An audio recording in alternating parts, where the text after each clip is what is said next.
La Constitution.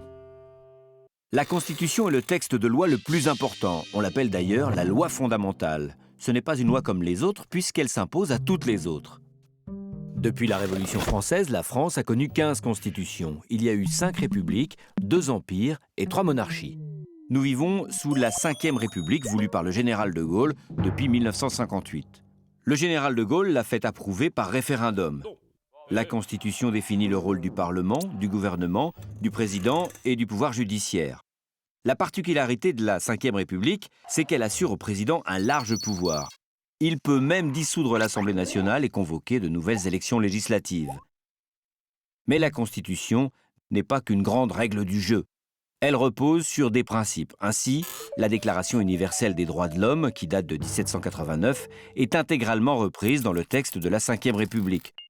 Tous les hommes naissent libres et égaux en droit, en est l'article 1er. La 5e République reprend aussi le préambule de la 4e République, celle qui a été rédigée au lendemain de la Seconde Guerre mondiale en 1946.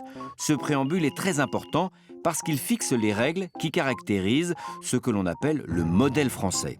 Il y est proclamé des principes comme le droit de grève, le droit à l'instruction, mais aussi des droits que nous n'avons pas encore atteints comme l'égalité homme-femme ou le droit au travail pour tous.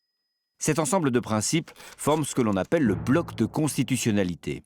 La Constitution est donc le socle de tout l'édifice politique et juridique du pays. Il faut que ce socle soit solide et stable. On peut changer la Constitution par petites touches pour l'adapter à l'époque, soit pour donner un peu plus de pouvoir au Parlement, soit pour se conformer aux règles européennes. On ne change pas la Constitution comme ça. 2 solutions.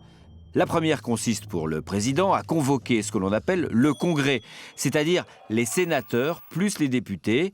Avec les 2 camemberts parlementaires, on fait un énorme coulommiers.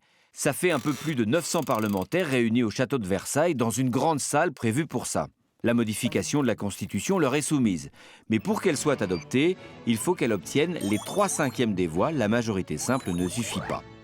Deuxième solution, le référendum. Le président peut faire directement appel au peuple pour ratifier, à la majorité simple, cette fois-ci, une modification de la Constitution.